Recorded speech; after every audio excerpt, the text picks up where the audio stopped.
Welcome back to FFB Amigos, and today we're talking about the preview of the game against Southampton. Chelsea second in the table, league standings, against the last team in the Premier League, Southampton. So, Chelsea's a little bit of news. I'm going to go into the points that I saw about all the things that Enzo Maresca discussed in the preview. It was kind of a little bit of funny stuff there, but in any case, of course, he was asked about, let's get the first one out of the way. Reece James, still injured. That's not going to change. It's going to be weeks, he said. Please, in the comments, I've been asking in the last couple of videos, is he coming back? Is he not coming back? And should we address in January the right back situation by bringing somebody in? Okay, and then when it comes to Wesley Fofana, huge concern. Why? One, because now we're down two defenders. And I think Wesley Fofana, ironically, if he had a good CB, could cover that right back slot even because he's got that speed. But in any case, we're never going to see that. And my concern here, I have in my notes, when he asked him, he said he used the word weeks. He said Fofana will be sidelined for several weeks. For a few weeks. What does that mean? What does that mean, man? That's a problem. That's scary. Romeo Lavia, if healthy, which I really hope so, such a strong player, and it gets this stupid idea of Caicedo as a permanent right back out of everybody's head. I'll make a special video for that maybe, but you heard it in the past video, guys, what I think about that. That's just nuts. But he returns to play against his old club, and I think his presence will be important. This match, I'll tell you what Maresca said about it. It's a little worrying. But again, so obviously the Saints have conceded 25 goals this season. They're not looking well. They are struggling since promotion. And Chelsea's form is creating all kinds of talk. A special video about that. I want to see what happens at Southampton. But let me claim my stake now. Everybody's getting too carried away with the performance. And I even saw Rory. I know some people hate him because he's sometimes like hard on Chelsea. He's not. Sometimes he could be a douche, but that's a different thing altogether. When he was saying the other day that we're only like X amount of points better than last year and that the other teams have dropped their performances, that matters. That is true and that matters. It's not the place in the table is beautiful and I'm in love with it, but it doesn't necessarily match what the real progress is if the others have dropped.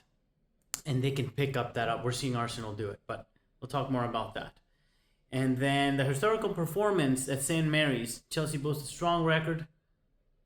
Southampton, obviously, but it says winning the last 6 of their 7 encounters there. So there's no reason why we're not walking away with the points. We're kind of out of excuses. So, again, my main point that I make little notes. I write them down, fellas. I'm old school. And ladies, especially the ladies. And Maresca, when asked, he said weeks, not days, when asked about Fofana. That's a concern. Reece James, he said same status, blows it off, nothing else. And then he was asked, so are you going to use Badiashile? And he said, maybe use, don't know. Which is kind of surprising. He did say because there's still a couple of training sessions and we didn't have a full training session with Team A and Team B because he was also asked about the cup team players playing or not. And that's interesting to me.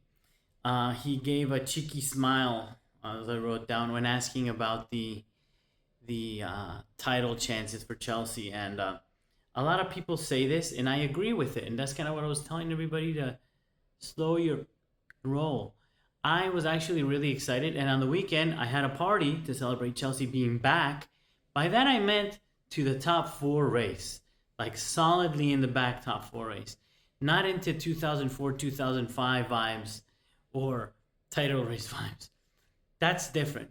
I mean, in the last few years in the Premier League, to be a champion, you got to put on like at least a winning streak is 5 in a row. And a championship, I don't know, 10, 12 wins in a row. And I think we're still not even maybe that, like, not even a matter of quality, but maturity, experience. We're not there, man. I mean, we would have to at least do it once to say that we're there. And that's the kind of stuff to win a title that we're talking about. 10, 12 straight wins in a row. Okay, 10, right? 8, you can start talking about it. 10, okay, we may be in a title race. So slow your roll, brother. Slow your roll, sister. We can get there, but let's not get too carried away. Again, we beat Villa, which it's not the Villa from last year. They're having a rough season. They're having scoring. They're having defensive issues, scoring issues, defensive issues. They're struggling. They're not in the same position at the table. They're more tired. More games. There's a lot of reasons why things are not the same. The opponent that we were facing, that things are not the same with the Arsenal of late, with certainly City. So slow down. All right? We're doing great. We're back. Party. Woohoo! Top 4. All right? Let's see what happens. So obviously he laughed about it, and he brought up that Arsenal has been competing. He's been there, like within touching distance of the champion for 2 years, right? And I think that's the kind of thing. So they've shown they can win 2 months straight, 10 wins in a row, make it through, I don't know, the Christmas season, same thing as City. Like they can put on these amazing runs where you challenge for the title. We have never done that. So this team has never done that. There's no experience. There's no players in the team. I'm trying to think this through. There's no players in the team that have done that before. So we got to see what they're made of. I think Caicedo, I always got a little plug-in for him, is the kind of player that has the experience and the maturity for that for his young age. But we don't have that in the team, actually. So slow your roll. What I found weird is that Maresca was like, Southampton will be the toughest and worst game that we've had. It's kind of a weird comment, right? I mean, they're at the bottom of the table, and we played City before, and Liverpool. I don't know what he means by that, but certainly it's going to be tough, maybe because of expectations. But he was saying that, and if you look at Southampton, yeah, they're at the bottom of the table, but they've put in some good moments or tough games. He brought up that they won. They put a tough game against Liverpool. That their loss to 1-0, the City wasn't bad. That recently drew with Brighton. So I get it. He said that they're patient. There's something about his game that makes him a little uncomfortable, I guess. I don't know. And then lastly, that was kind of cool that he brought up is, apparently he's good friends with Ruud van Nistelrooy, and he wished him well at Leicester, which is his old job. And I wish him well as well. And that's kind of all the notes that I made from his press conference. And I'm going to add now, what are my expectations and desires? I still want to see Jorgensen. Yes, I saw the amazing pass from Robert Sanchez, and I'm not going to lose my mind if he plays him. But I actually want to see this guy against some better opposition. I need to know, why do we have 8 keepers for? And we only need 1 for the cup, 1 for the other, and 1 alternate. Sure, but I want to know if there's somebody in our squad that can make up for Sanchez, because yes, I actually like the guy, but I don't feel he's the right guy if we're gonna have the title contender conversation, right? Anyway, but I'm okay if that doesn't happen. Then I think it's going to be Badiashile, unless he brings in some craziness, and so we would know what to expect in the back 4 there, because I think Malagusto comes back unless he's injured. I read that he's not, and then I expect to see Lavi. I think for this game we could be flexible. If he plays Joao Felix and Enzo Fernandez, I'm not too bothered as long as Palmer's in the team. Which is our 10, and if he puts the other half 10 in there as whoever he does, or the second pivot, I'm not too concerned. We know what to expect there. But the question's always in the wings lately. So Southampton will play a lower block, even though they're at home, I think. And we might need Sancho for that game. And at some point, maybe Nkunku to unlock a low block. But obviously, Jackson comes in. I would play the same team in terms of the wings, Neto, Sancho, if that's who he's confident with playing right now. I liked what I saw about Sancho. I want to keep him watching. He makes the game really beautiful. That touch and go, those 1-2 touches, I love them. So let's hope. I'd love to see a little bit more of that. In Action Jackson, I want to see him keep putting in those numbers. So excited. I'll be watching the game tomorrow. Might consider watch along. Actually, no watch along this time around. Let me just make a match. This is the match preview, and then right after the game, I'll be coming back with my comments, and also I'll be watching some of the other games and hopefully do another wrap up for the match day across all the Premier League games and see where things land. But I expect things to go smooth, and I expect us to gain the 3 points. I don't expect us to win 6-0. I don't care if we do.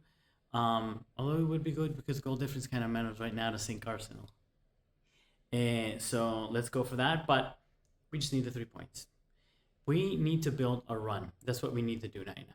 And as you guys saw in the fixtures, and I'll do a little video just to go over the fixtures. Now is our time for a run. Now is the time for our run in the next few weeks and through the Christmas period. And because we have a big squad, we can do this, where we have to put in a run that guarantees that we're virtually guaranteed that we're in the top 4 by the end of the year. And then if you guys want to get excited about something else, fine. But before those run of games and our national breaks start coming, along with the advanced cup games and all that, we can be in January in a very secure place for the top 4. And that starts actually I think it started against Villa, where we did the business, and now with Southampton proving that we can beat the last game and comfortably beat the last team in the table. So that's all I got for you guys today. I'm very excited about the game tomorrow. Thank you everybody for watching. Please like and subscribe. Please make some comments. As you see down there, I'm doing this lately. There's not many subscribers, not many comments. And dude, lay out the dude and dudettes. Lay out them comments. What do you guys want to hear? What kind of stuff do you want to see discussed? I see a lot of content creators, they discuss kind of a lot of the same thing. I have a different perspective usually because I'm Latino and I watch a lot of South American soccer and I follow them a lot, or football, and I have a different perspective maybe than some of these comment creators have. And I'm a smaller channel, so I'm open to you guys lay out the subjects and I'll be happy to discuss them. So yeah, thank you very much. And as always, up the Chelsea. Let's get these points tomorrow, and come on, you Blues.